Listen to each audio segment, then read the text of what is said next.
നമസ്കാരം. അടുത്ത കഥ. നിറകുടം തുളുമ്പില്ല എന്നാണ് പറയാറ്. നിറകുടം തുളുമ്പില്ല. കഴിഞ്ഞ 2 ദിവസത്തെ പ്രവൃത്തികൾ കണ്ടപ്പോൾ നിറകുടം തുളുമ്പില്ല എന്നുള്ളതാണ് എനിക്ക് തോന്നിയത്. കേരള സ്റ്റോറി എടുത്ത് ഈ നാടിനെ നാറ്റാൻ ശ്രമിക്കുന്നവന്മാരും അവരെ പിന്താങ്ങുന്നവന്മാരും 2 പടം തികച്ച് ഓടും മുമ്പ് ജാടത്തെണ്ടികളാവുന്നവരും കണ്ടു പഠിക്കേണ്ട കാഴ്ചകളായിരുന്നു ഈ 2 ദിവസവും എനിക്ക് കാണാനായത്. ആരെ പറ്റിയാ പറയുന്നതെന്ന് ഞാൻ ഇതുവരെ പറഞ്ഞില്ല. സാക്ഷാൽ മമ്മൂട്ടിയെ പറ്റിയാണ് ഞാൻ ഈ പറയുന്നത്. 2 ദിവസം അദ്ദേഹം 2 ദിവസം കൊണ്ട് മലയാളിയുടെ മനസ്സിൽ കുളിർമഴ പെയ്യിച്ചു എന്ന് ഞാൻ പറയും. അസുഖത്തിൽ നിന്നും അത്ഭുതകരമായി അതിജീവിച്ച മലയാളിയുടെ മഹാനടൻ കൂടുതൽ വിനയാന്വിതനും വിശാലഹൃദയനുമായതുപോലെ തോന്നി 2 ഫംഗ്ഷനുകൾ കണ്ടപ്പോൾ. സംസ്ഥാന ചലച്ചിത്ര അവാർഡുകൾ നൽകുന്ന ചടങ്ങിലേക്ക് വരുന്നു. മുണ്ടും ജുബയാണ് വേഷം. സ്റ്റേജിൽ കയറാതെ താഴെ വന്നപ്പോൾ മന്ത്രി പൊക്കിയെടുത്ത് മുകളിലാക്കി. ആദ്യം സ്റ്റേജിൽ കയറിയിട്ട് കാണുന്നത് ശാരദാമ്മയെ. ശാരദാമ്മയുമായി 6 വയസ്സിൻ്റെ വ്യത്യാസമേ മമ്മൂക്കയ്ക്കുള്ളൂ. പക്ഷേ അവർ തമ്മിലുള്ള കെമിസ്ട്രി ഒരു അമ്മ മകൻ ബന്ധമാണ്. മുഖ്യമന്ത്രി നോക്കി നിൽക്കേ അമ്മ മനസ്സ് തങ്ക മനസ്സ് എന്ന് പാടിക്കൊണ്ട് ശാരദാമ്മ മമ്മൂക്കയുടെ നെഞ്ചിൽ ആശ്വാസം കൊള്ളുന്നത് കണ്ടപ്പോൾ വല്ലാത്ത ഇഴയെടുപ്പം തോന്നി കാണികൾക്ക്. അവരെ പിടിച്ചിരുത്താനും പിടിച്ചെണീപ്പിക്കാനും അദ്ദേഹം കാണിച്ച മനസ്സ് അഭിനന്ദനം അർഹിക്കുന്നതായി.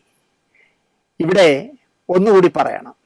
അധികം ആരോടും അടുത്ത് ഇടപഴകാത്ത നമ്മുടെ മുഖ്യമന്ത്രി ശാരദാമ്മയ്ക്ക് ചാർത്തിയ നേരിയത് താഴേക്ക് ഊർന്നു വീണപ്പോൾ അത് വലിച്ചിട്ട് പൂർവ്വസ്ഥിതിയിലാക്കി കൊടുക്കുന്ന കാഴ്ചയും അഭിനന്ദനം നൽകേണ്ടതായിരുന്നു. പിണറായി അങ്ങനെ ചെയ്യാറില്ല. പക്ഷെ അദ്ദേഹം ആ മടക്കിയ നേരിയത് തോളിൽ നിന്ന് ഇങ്ങനെ താഴേക്ക് ഊർന്നു വീണപ്പോൾ അതിനെ എടുത്ത് നേരെ ഇട്ട് കൊടുക്കുന്നു. പിന്നെ ബാക്കി മന്ത്രി ശിവൻകുട്ടി ചെയ്യുന്നുണ്ട്. സദസ്യരോടും മമ്മൂക്ക തൻ്റെ ആഹ്ലാദം പങ്കുവച്ചത് നന്നായി എന്ന് ഞാൻ പറയും.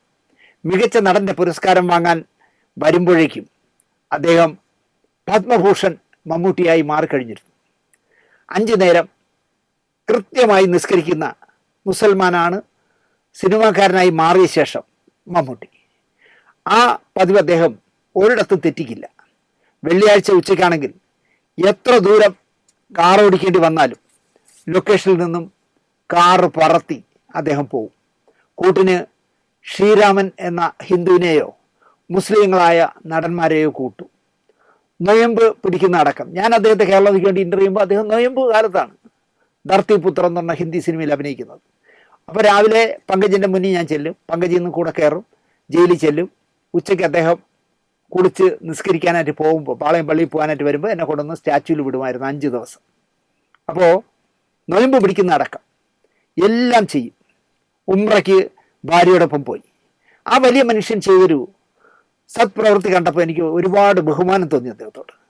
എറണാകുളത്തെ പ്രശസ്തമായ എറണാകുളത്തപ്പൻ എന്ന് ഭക്തർ വിളിക്കുന്ന മഹാശിവക്ഷേത്രത്തിലെ മഹാ അന്നദാനം വിളക്ക് കൊളുത്തി ഉദ്ഘാടനം ചെയ്യുകയും ആഹാരം വിളമ്പുകയും ചെയ്തത് ഇത്തവണ മമ്മൂട്ടിയാണ്.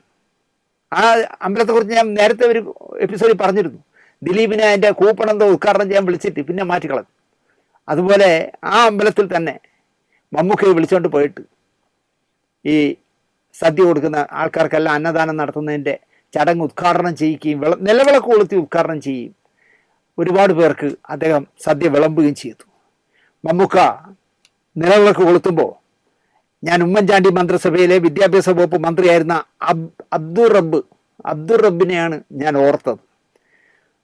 സംസ്ഥാന സ്കൂൾ യുവജനോത്സവം ഉദ്ഘാടനം ചെയ്യാൻ വന്ന വിദ്യാഭ്യാസ വകുപ്പ് മന്ത്രിക്ക് നിലവിളക്ക് കൊളുത്താനുള്ള ചെറിയ വിളക്ക് നീട്ടിയപ്പോൾ പന്തം കണ്ട പെരിച്ചായിയെ പോലെ കക്ഷി പിറകോട്ട് മാറി.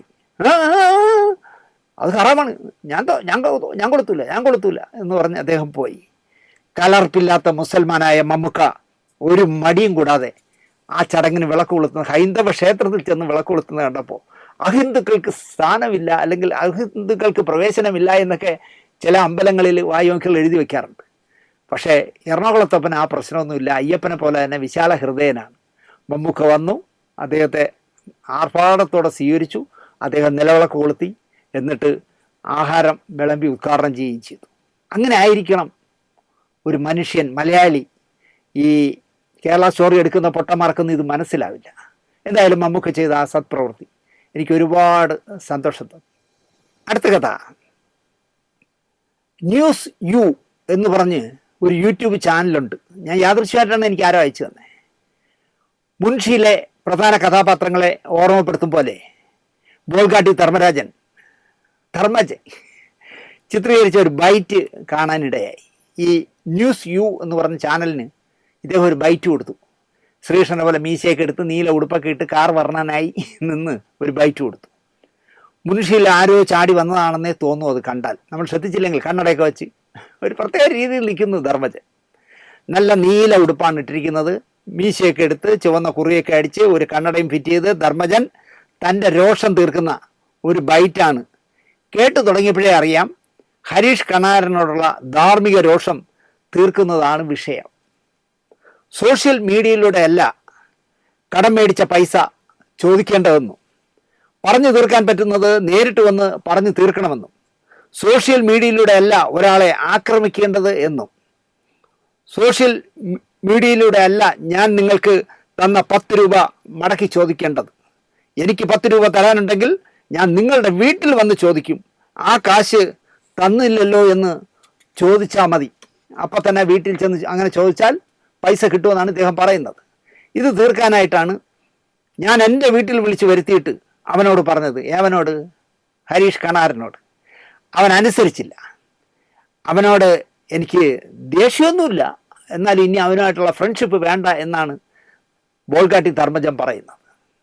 ധർമ്മജൻ്റെ രോഷം ഹരീഷ് കണാരനോടാണ്. പേര് പറഞ്ഞിട്ടില്ലെങ്കിൽ നമുക്ക് മനസ്സിലാവും.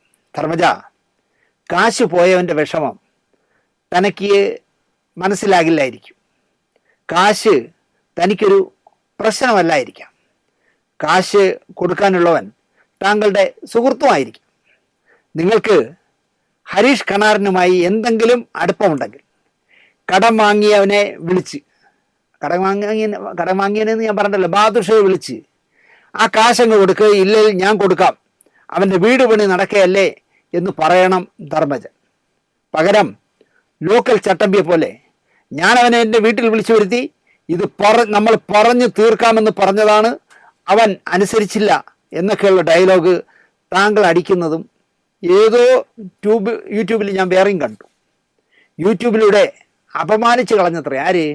കടം വാങ്ങിച്ചവൻ തിരിച്ചു കൊടുക്കാത്തത് പറഞ്ഞത് അവനെ അപമാനിച്ചെന്ന്. എടാ, കടം കൈനീട്ടി വാങ്ങിച്ചാൽ തിരിച്ചു കൊടുക്കണ്ടേ? കടം വാങ്ങിയ പൈസ തന്നില്ല എന്ന് പറഞ്ഞു കളഞ്ഞത്രേ.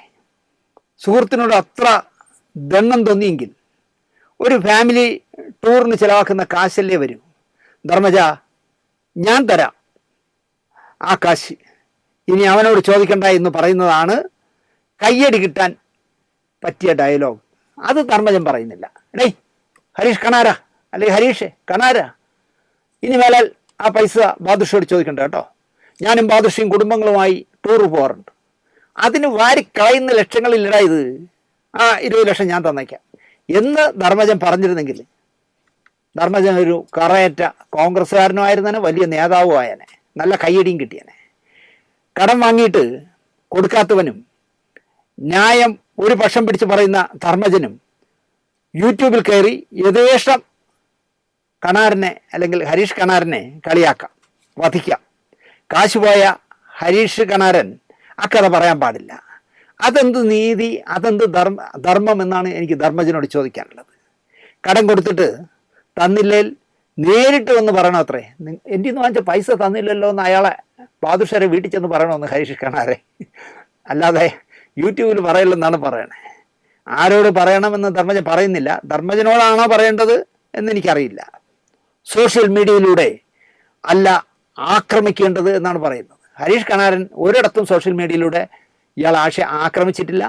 എന്നാൽ ബാദുഷ പറഞ്ഞ മറുപടികളിൽ ആക്രമണം ഉണ്ടായിരുന്നു. അതിനേക്കാൾ ബോറാണ് ധർമ്മജ നിങ്ങൾ പറയുന്നതിൽ നല്ലൊരു ആക്രമണ മൊനയുണ്ട്. ഞാൻ നിങ്ങൾക്ക് 10 രൂപ തരാനുണ്ടെങ്കിൽ വീട്ടിൽ വന്ന് ചോദിക്കണമെന്ന് പറയുന്നത് എന്ത് ന്യായം ധർമ്മജ?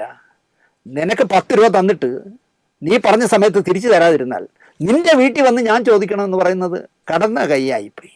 അല്ലാതെ കടം വാങ്ങിയാൽ മാന്യനാണെങ്കിൽ തിരിച്ചു കൊടുക്കണം എന്നല്ലേ ധർമ്മജൻ സാറ് പറയേണ്ടത്. പക്ഷെ അത് പറയുന്നില്ല.